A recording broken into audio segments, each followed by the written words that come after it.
Vous vous sentez mal dans votre lieu d'habitation? Vous avez des manifestations surnaturelles? Vous avez l'impression que votre lieu est habité, hanté? Voilà ce qu'il faut prendre en compte pour aller à la recherche des raisons qui peuvent expliquer que votre lieu est habité. J'aime pas trop le terme de hanté, vous l'avez compris, même si en anglais on dit haunted.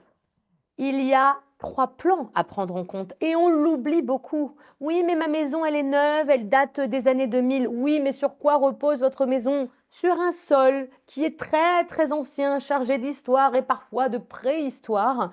Il faut aller demander aux géobiologues de comprendre l'histoire du sol. Qu'est-ce qu'il s'est passé sur ce sol? Est-ce qu'il y a eu des guerres, parfois des charniers humains à bestiaux? Est-ce que ce sol a été rempli de chagrin, de tristesse et comme le dit tristement la Marseillaise, des sillons ensanglantés? Les géobiologues peuvent très souvent vous aider à dégager les énergies du sol.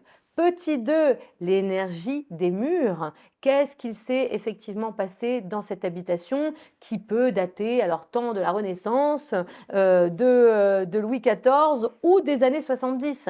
Les murs ont aspiré comme une mémoire toutes les vibrations vécues dans la maison. Et parfois, les murs pleurent. Je parle très souvent dans mes vidéos des problèmes d'eau, d'inondation, de fuite d'eau, de canalisation. Ça refoule. Là, les murs ont une mémoire et donc il est intéressant de savoir ce qui s'est aussi passé à l'intérieur de cette habitation. Et petit 3, vous l'avez compris, c'est concomitant avec ma deuxième remarque, les personnes. Qui a vécu là? Quels drames ont-ils vécu? Et au-delà des drames qu'on a vécus, est-ce que ça a été une famille qui s'est perpétuellement déchirée? Spoliation, infidélité, suicide, meurtre peut-être? Les histoires des anciens colocataires, parce que ce sont désormais vos colocataires, vous intéressent tout autant que les vôtres, parce que si vous avez choisi ce lieu, c'est que c'est vous qui avez été choisi dans le grand casting de l'univers pour peut-être libérer les habitants invisibles qui vivent désormais avec vous.